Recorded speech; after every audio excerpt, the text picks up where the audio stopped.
Por que a ministra Damares insiste no tema de que a virgindade é a melhor maneira de se evitar ter filhos? Entenda isso agora. O meu objetivo aqui não é nem defender, nem criticar o que defende a ministra Damares. É simplesmente fazer com que você compreenda o que está em jogo, para que isso facilite o seu diálogo com todas as partes do conflito político, pois isso faz parte de um conflito político, tem a ver com a concepção de mundo das pessoas. Veja, antes de explicar isso, vale lembrar que em dezembro, você vai achar isso facilmente na internet, em dezembro foi divulgada uma pesquisa do Datafolha avaliando os ministros, Paulo Guedes, Sérgio Moro, a própria Damares, o ministro da Educação. É claro que essas pesquisas elas lidam com o fato do eleitorado, a grande parte do eleitorado, é normal que seja assim em todo lugar do mundo, ignorar quem são os ministros.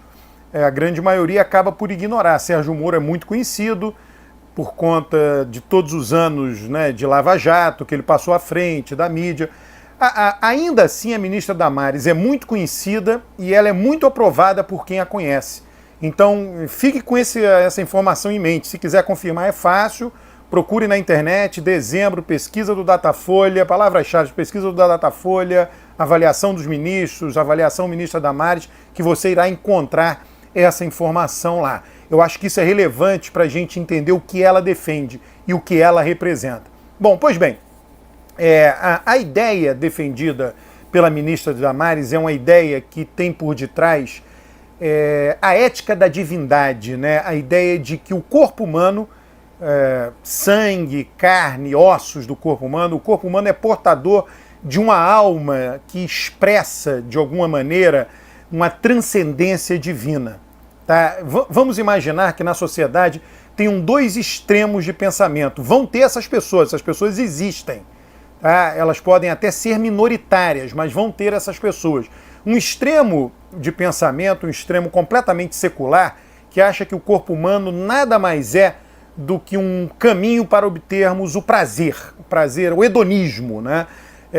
Então vamos supor, só a título de suposição, eu não quero aqui polemizar, eu sei que muitas vezes alguma pessoa vai lá e polemiza com uma frasezinha que eu falo aqui, é só para ilustrar as frases, elas não estão necessariamente corretas, é só para ilustrar a argumentação, né? O que eu sempre dou ênfase é a grande argumentação, alguns pequenos exemplos, é claro que podem ser controversos, a título de ilustração. Mas vamos colocar que essas pessoas que acham que o corpo nada mais é do que um caminho exclusivo, ele só serve para ter o prazer hedonístico, quantos édons eu tenho por dia, são pessoas que é um prazer comer bem, é um prazer beber, é um prazer utilizar drogas, é um prazer o sexo livre. Vamos colocar lá como um tipo ideal, de novo, eu sei que pode ser controverso, eu só estou querendo exemplificar esses artistas que morrem mais jovens, né, porque usaram e abusaram de todos os recursos de prazer.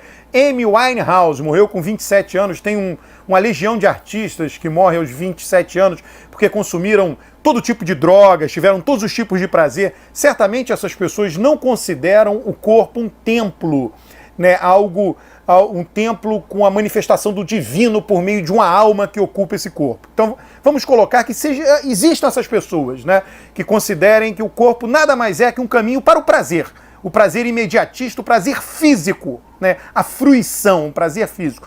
No outro extremo, existem as pessoas, e Damares se aproxima quando ela fala isso. Eu acho que o discurso dela é mais radical do que a prática, mas vamos lá. Ela se aproxima quando defende que a melhor contracepção é não fazer sexo até o casamento. São aquelas pessoas que associam o corpo a uma divindade. O corpo nada mais é do que o portador de uma alma que é divina. Quando esse corpo perecer com a morte, essa alma estará preservada. Então, o corpo tem que ser muito cuidado. O corpo tem que ser... Então, há muitas medidas de higiene. Se você viajar num país muçulmano, né, religião muçulmana, é muito interessante. O banheiro masculino, o mictório, ele é muito alto, né?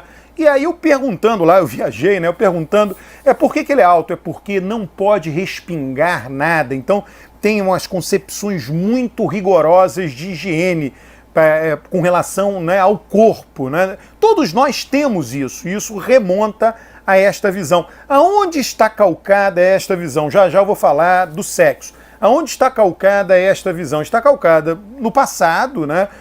Para nós estarmos todos aqui, ano de 2020, sobrevivermos, o homem teve que enfrentar inúmeras doenças, teve que tomar inúmeras medidas de higiene contra determinados tipos de comida. Judeus ortodoxos não comem porco, muçulmanos não comem porco, carnes que transmitiam mais facilmente doenças do que outras carnes, carne de carneiro. Então, foram várias medidas que foram tomadas pela humanidade, pelas sociedades, medidas de higiene, né, para evitar a transmissão de doenças. E uma das formas de transmitir diversos tipos de doenças, obviamente, sempre foi o sexo. A humanidade já teve que enfrentar grandes epidemias, né, período de transmissão de sífilis, né, gonorreia, enfim, isso tudo fez parte de um código de conduta. E o próprio sexo, né, lembrando aqui os 10 mandamentos, não cobiçarás a mulher do próximo, como um motivo de rompimento da cooperação dentro de uma comunidade. Tá? Então eu só estou mostrando no que isso está calcado, não sou eu que estou falando, eu estudei isso. Tá? Isso vem lá de trás, é milenar, né? O que a Damares defende é algo milenar. São pessoas, e aí veja só, quando a gente olha Irã, Oriente Médio, todos os muçulmanos olham para os ocidentais e veem os ocidentais de uma maneira muito ressabiada, porque eles dizem, olha, aquele pessoal lá, inclusive nós, olha, imagina colocar um muçulmano num desfile de carnaval, né? Ele vai dizer, esse pessoal aí está usando o corpo para o prazer, eles não consideram o corpo o portador de uma alma divina, olha como é que eles lidam com o corpo. Tá? Então há uma incompreensão da parte deles com relação a coisas como o carnaval, quando se bebe, se utiliza do corpo para prazeres imediatistas, para o hedonismo. Né? E há uma incompreensão dos ocidentais, né, com relação aos muçulmanos no que tange ao excesso, né, do nosso ponto de vista, né, o excesso de medidas de higiene, né, toda as circunstâncias que envolvem o sexo, a menstruação da mulher, né, judeus e muçulmanos lidam com isso de uma forma totalmente diferente que os cristãos. Então, quando a Damares recorre à ideia de que a abstinência sexual leva a ter menos filhos, que é um fato, né? Qual é a melhor maneira 100% efetiva? É não fazer sexo. Então ela simplesmente está recorrendo à ideia de que o corpo é portador de uma alma divina. E olha, mesmo aqueles que não acreditam nisto, portam de alguma maneira um respeito para com relação ao corpo. Eu vou dar um exemplo. Vamos imaginar o seguinte, o corpo de alguém que morre. Eu irei morrer, todos nós vamos morrer. O corpo ali não é mais nada, a pessoa não está mais ali, a pessoa desapareceu, é um fato. Né? O que tem ali são restos mortais, quer dizer, carne que irá apodrecer, tão logo nós morremos, já começa o apodrecimento, porque nosso corpo é lotado de bactérias, né?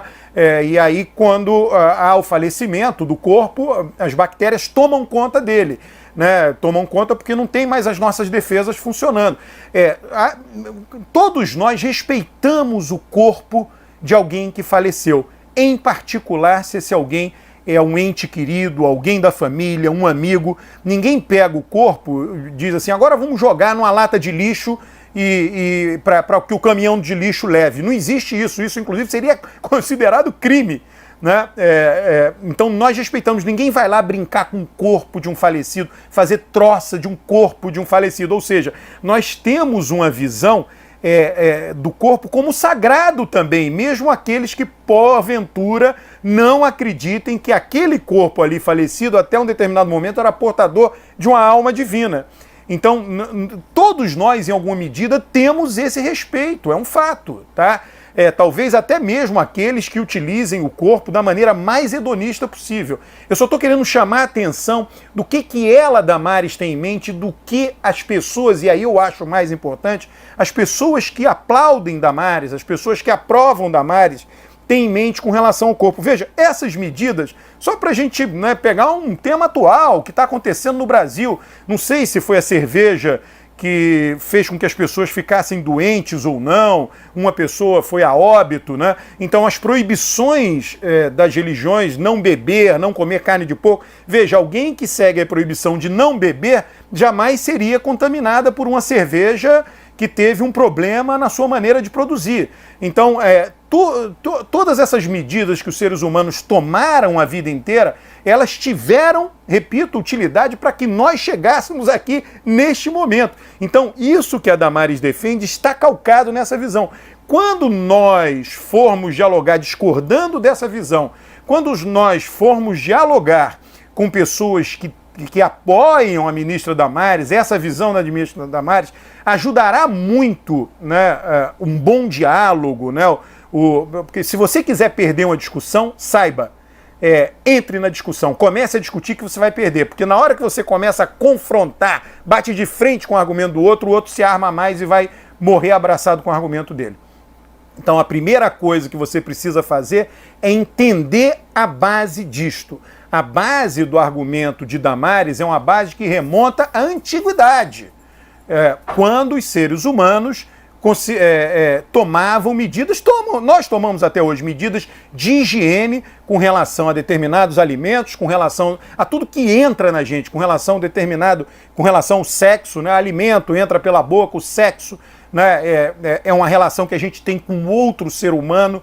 Então, toda vez que essas medidas foram tomadas para isso, para evitar que o homem perecesse diante do que poderia ser transmitido por doença, pelos alimentos, bebidas e pelo sexo, né? E aí ela se utiliza disso para lidar com um problema que é gravidez na adolescência, enfim, um problema de política pública que nós temos no Brasil. É uma maneira de lidar e que muitas pessoas consideram correta, que faz parte da visão de mundo, da ética dessas pessoas, a ética da divindade, essa maneira de lidar com o corpo, né? É claro que ainda que a pessoa concorde, eu acho que o discurso da Damares é mais radical do que o que ela realmente pensa e do que realmente as pessoas... É um símbolo, basicamente o discurso é um símbolo. Vamos evitar sexo até o casamento, é uma maneira de não ter gravidez na adolescência. Na verdade, o que ela está querendo dizer?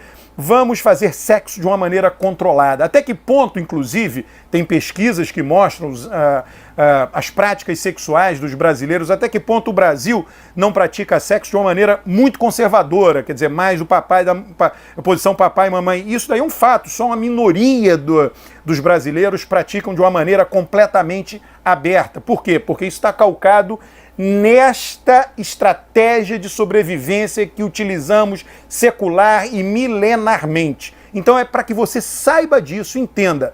Quando for dialogar ou tentar persuadir alguém que apoia a ministra Damares em tudo que ela representa, em particular neste tópico da prevenção, enfim, com relação a ter filhos, né?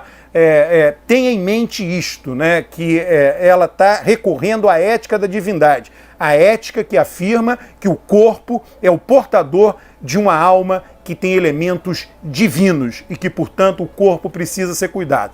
Nem tudo se deriva disso, mas ela está derivando a defesa dessa política pública a partir desta ética. É importante que você saiba disso.